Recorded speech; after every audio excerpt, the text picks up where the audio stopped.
Welcome to our channel South City PCMB.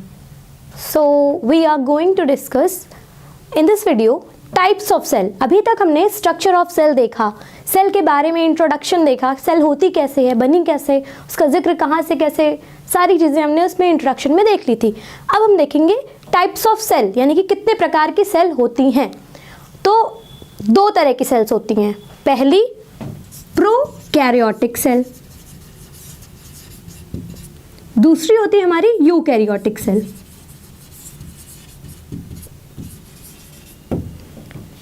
जैसा कि नाम में है, प्रो का मतलब होता है प्रिमिटिव और कैरियन, ये जो कैरियोटिक शब्द है ये हमारा कैरियन से जुड़ा हुआ है। कैरियन का मतलब होता है, जैसे साइटो का मतलब सेल रहा था, वैसे यहाँ पर ये कैरियन का मतलब न्यूक्लियस होता है। तो यहाँ पर कैरियोटिक जो वर्ड है ये न्यूक्लियस से डिराइव होकर के आया है, इसका मतलब होता है न्यूक्लियस। तो प्रोकैरियोटिक का मतलब होता है primitive nucleus, any cell which consist of primitive nucleus. Simple definition है इसकी, अभी जो हम शुरुआत में देखेंगे।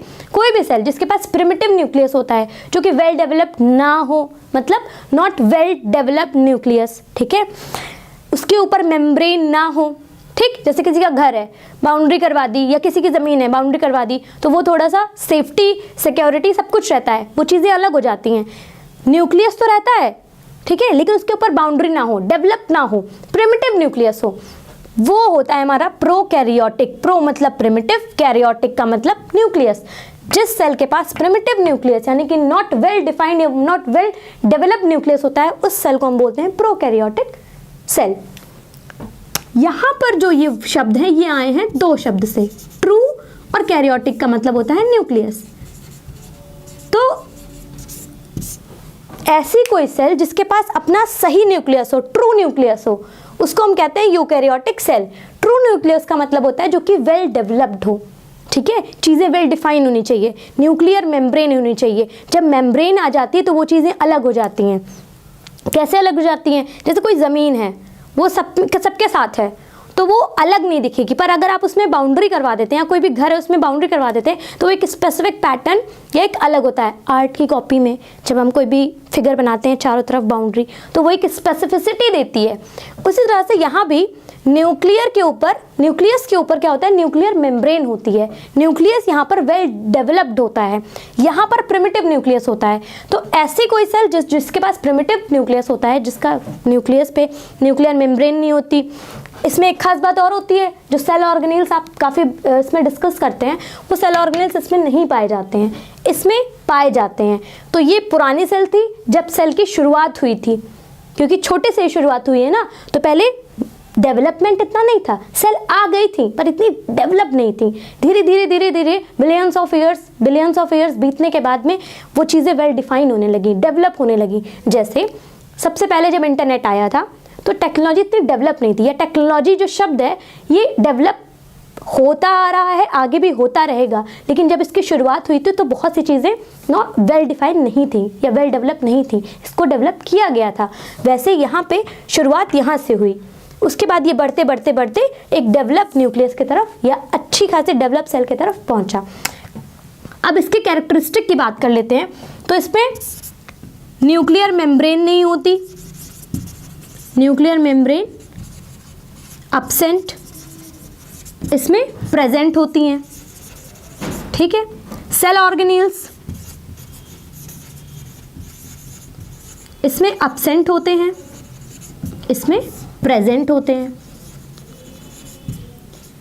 इनका जो साइज होता है, हालांकि सेल का साइज हमेशा छोटा होता है, किसी को भी हम नेक्ड आइज से नहीं देख सकते हैं, चाहे वो प्लांट की सेल हो, चाहे एनिमल्स की सेल हो, या बैक्टीरिया की सेल्स हो, कैसी भी सेल्स हो, उनको हम लोग नेक्ड आइज से नहीं देख सकते हैं। लेकिन आप अगर कंपेयर करेंगे कि छोटा कौन बड़ा कौन, तो इसकी ये जो सेल्स होती हैं ये बहुत ही छोटी होती हैं, स्मॉल इन साइज, और उसके कंपेरिजन में, इस सेल के कंपेरिजन में ये सेल थोड़ी सी लार्ज होती है, जिसको हम देख तो नहीं सकते हैं, लेकिन अगर देखेंगे तो दोनों में से बड़ी ये दिखेंगी, ठीक है। तो ये थे हमारे कुछ पॉइंट्स।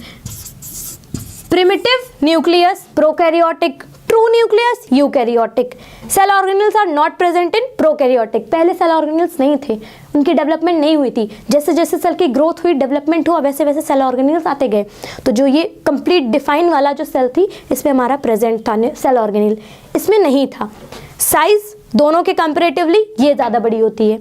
ये थे हमारा यूकैरियोटिक और प्रोकैरियोटिक का केस, टाइप्स ऑफ सेल यहाँ पर ख़त्म होता है। अब आपने देखा होगा कई बार कि डिफरेंशिएट टाइप्स के क्वेश्चंस बहुत पूछे जाते हैं, उसमें एक बहुत अच्छा क्वेश्चन होता है प्लांट सेल और एनिमल सेल के बीच का जो डिफरेंस होता है, कि प्लांट सेल और एनिमल सेल में क्या डिफरेंस है। तो बाहर से हम कई चीज़ें बता सकते हैं, एक पे सेल वॉल होती है, एक पे सेल वॉल नहीं होती, पर अगर हमें कोई कह देता है कि 5 to 10 पॉइंट्स या 5 to 6 पॉइंट्स हमें लिखने हैं डिफरेंशिएट करके, तो it will be not easy, है ना, फॉर मैनी ऑफ यू।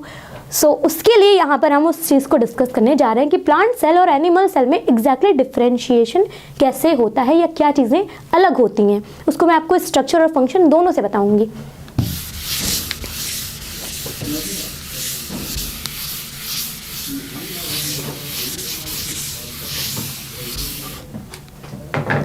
तो दो तरह की सेल्स होती हैं, प्लांट सेल,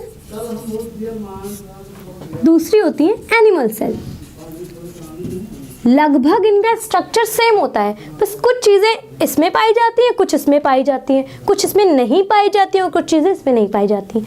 वैसे क्या चीज़ है, जैसे हर चीज़ की एनिमल्स को ज़रूरत नहीं है जिसकी प्लांट को है, और हर चीज़ की प्लांट्स को ज़रूरत नहीं है जिसकी एनिमल को है। तो वो चीज़ें जो इनके लिए ज़रूरी है वो सिर्फ इसमें पाई जाती हैं, जो इनके लिए ज़रूरी है वो इनमें पाई जाती हैं। वो चीज़ें क्या होती हैं, आइए देखते हैं। तो सबसे पहले हम एक नॉर्मल सेल, ये चीज़ें अगर आप साथ में बनाएंगे तो it will be easy for you, ठीक है। ये 9th क्लास के बच्चे जो पढ़ चुके हैं वो भी कर सकते हैं, क्योंकि सेल एक ऐसा टॉपिक है, एक ऐसा आप कह सकते हैं कि एक ऐसा फेज है जो कि आगे आपको 11th में भी मिलेगा, आपको 10th में भी मिलेगा और आपको 12th में भी ये चीज़ें मिलेंगी। सेल क्योंकि ये बेसिक है, ये बेस है। आप ये बताइए कि आप शब्द सीखने लगते हैं तो क्या आप लेटर्स भूल जाते हैं? वो शब्द भी तो लेटर्स से बन के बना होता है। तो हम बिल्कुल ये कह नहीं सकते कि अगर हम टिश्यू पढ़ रहे हैं या हम कोई ऑर्गन पढ़ रहे हैं तो उसमें सेल का कोई रोल नहीं है, क्योंकि टिश्यू और ऑर्गन तो सेल से ही बने होते हैं। तो इसलिए सेल का स्ट्रक्चर और ये चीज़ें बहुत ज़रूरी हैं हर बच्चे को आना, ठीक है। तो ये स्ट्रक्चर आप साथ में बनाएंगे तो आपको ज़्यादा अच्छे से और ज़्यादा जल्दी बना लेंगे आप। तो बेसिकली हम यहाँ पे नॉर्मल दोनों सेल को बनाने जा रहे हैं। ये थोड़ा सा अलग स्ट्रक्चर होगा, क्योंकि यहाँ पर पिछली बार मैंने जो सेल दिखाई थी आपको वो एक स्पेसिफिक एनिमल सेल थी। क्योंकि वो एनिमल सेल थी इसलिए मैंने उसमें सेल वॉल का जिक्र या सेल वॉल नहीं बनाई थी, या शायद बनाई थी तो इतनी स्पेसिफिसिटी से नहीं बनाई थी। आज हम यहाँ पे सेल वॉल का भी रोल देखेंगे। तो ये आ गई हमारी बाहर की जो लेयर है, ये हो गई सेल वॉल। अंदर की जो मेम्ब्रेन है ये है हमारी प्लाज्मा मेम्ब्रेन। इसके बाद में इसी को हम लोग सेल मेम्ब्रेन भी कहते हैं, ठीक है। इसके बाद इसके अंदर के ऑर्गेनेल शुरू होते हैं। जैसे सबसे पहला आता है हमारा बेसिक, ऐसे करके डबल मेम्ब्रेनस स्ट्रक्चर। क्यों दोनों को जोड़ा नहीं? क्योंकि न्यूक्लियस में कुछ पोर लाइक स्ट्रक्चर पाए जाते हैं। न्यूक्लियर की जो मेम्ब्रेन होती हैं जुड़ी तो होती हैं, लेकिन उनमें कुछ पोर्स पाए जाते हैं। जैसे आपके घर में कर्टन्स होते हैं, ठीक है, तो आपने कर्टन लगा लिया, सनलाइट नहीं आएगी, कहीं से भी सनलाइट नहीं, लेकिन उसमें कहीं से भी होल है तो वो सनलाइट उस होल से होकर के आती है, ठीक है। उसी तरह से यहाँ पे मेम्ब्रेन तो होती है, डबल मेम्ब्रेन होती है, लेकिन मेम्ब्रेन जो है ये जुड़ी हुई होती है, जिसकी वजह से एक पोर लाइक स्ट्रक्चर बीच में बन जाता है। मटेरियल की एक्सचेंज के लिए न्यूक्लियस के अंदर जो चीज़ें होती है बाहर कैसे जाएंगी और बाहर जो चीज़ें होती है अंदर कैसे आएंगी, तो उनके एक्सचेंज के लिए यहाँ पे कुछ पोर लाइक स्ट्रक्चर बनाने होते हैं और बने भी होते हैं, इसलिए हमने ऐसा इसका स्ट्रक्चर बनाया है। अंदर यहाँ पर क्रोमैटिन मटेरियल पाया जाता है, कुछ क्रोमोसोम्स पाए जाते हैं। उसके बाद में यहाँ पर एक डेंस स्ट्रक्चर पाया जाता है जिसको हम कहते हैं न्यूक्लियोलस। न्यूक्लियोलस, ठीक है। न्यूक्लियोलस जो होता है इसको हम लोग राइबोसोमल फैक्ट्री भी कहते हैं। क्यों कहते हैं राइबोसोमल फैक्ट्री? जैसे प्रोटीन फैक्ट्री किसको कहते हैं? राइबोसोम्स को कहते हैं। तो राइबोसोमल फैक्ट्री किसको कहते हैं? न्यूक्लियोलस को कहते हैं। न्यूक्लियोलस ही क्या बनाता है, राइबोसोम्स को बनाता है, और राइबोसोम्स हमारे प्रोटीन बनाते हैं। तो जो जिसका सिंथेसिस करता है वो उसकी फैक्ट्री बन जाती है ना। जहाँ पे जिस चीज़ का सिंथेसिस होता है वो उसकी फैक्ट्री कहलाती है, क्योंकि न्यूक्लियोलस हमारा राइबोसोम्स को बनाता है, इसलिए उसको हम लोग राइबोसोमल फैक्ट्री कहते हैं।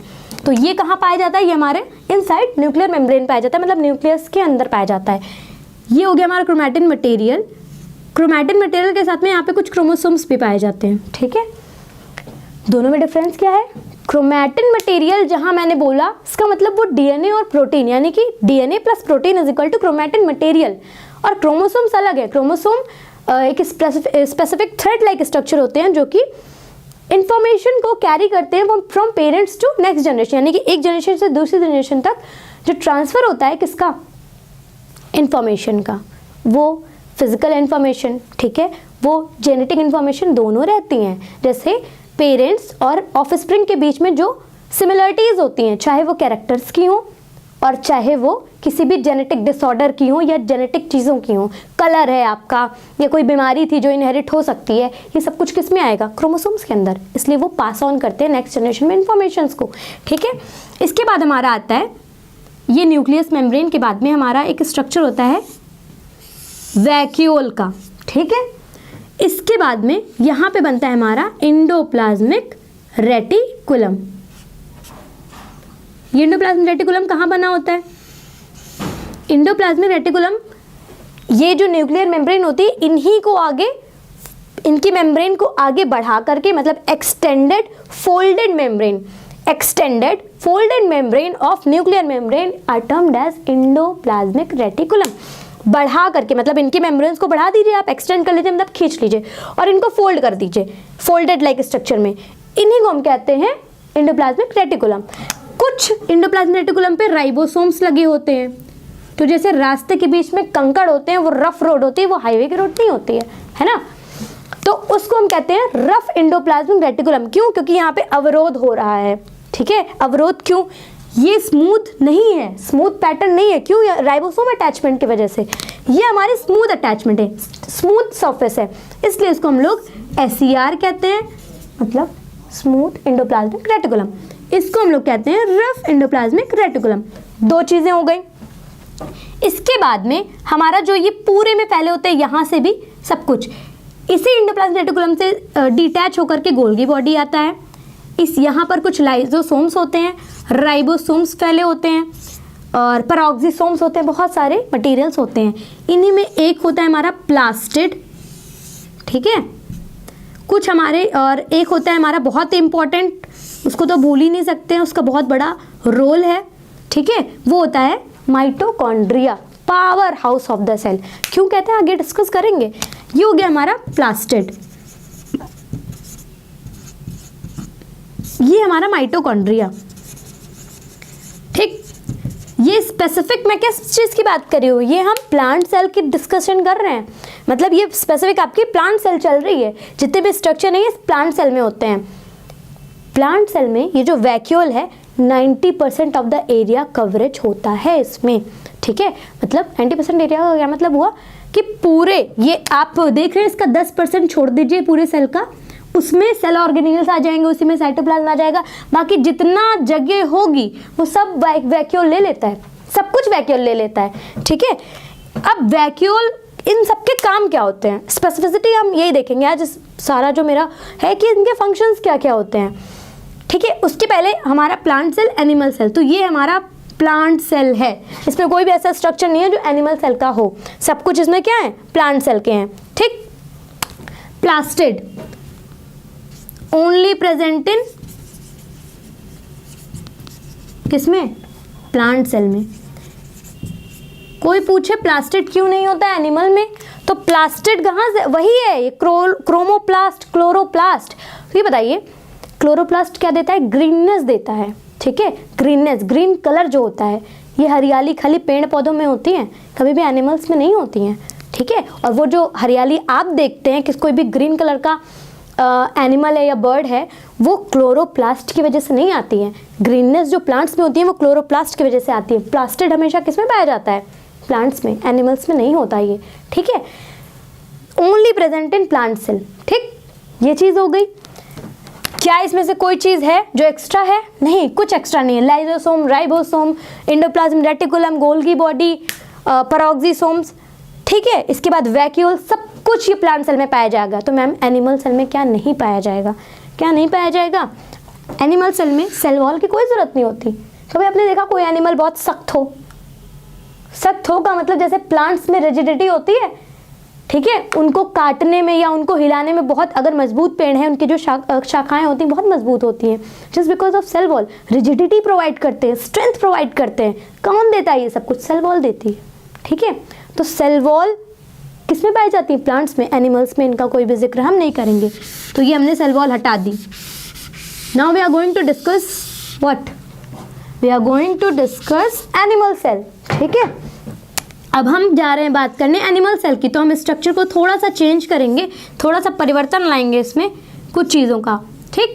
तो बाकी सब कुछ वैसा ही। मैंने क्या क्या हटाया? सेल वॉल हटा दिया, ठीक। सेल वॉल हटा दी मैंने, सेल वॉल यहाँ पर नहीं है। अब इसमें आप एक स्ट्रक्चर और बना सकते हैं, वो है हमारा सेंट्रियोल का, ठीक है।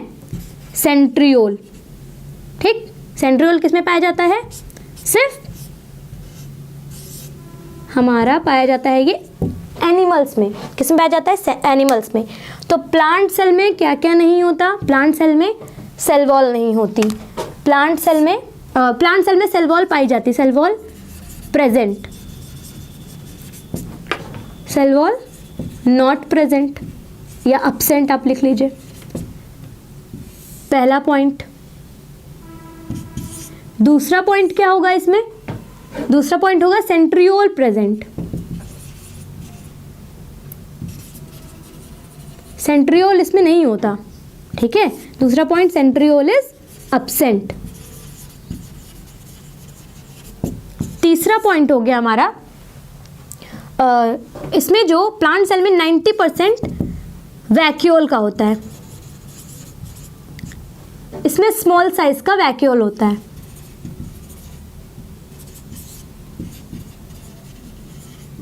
ठीक है। इसमें प्लास्टिड पाया जाता है, क्लोरोप्लास्ट, क्रोमोप्लास्ट।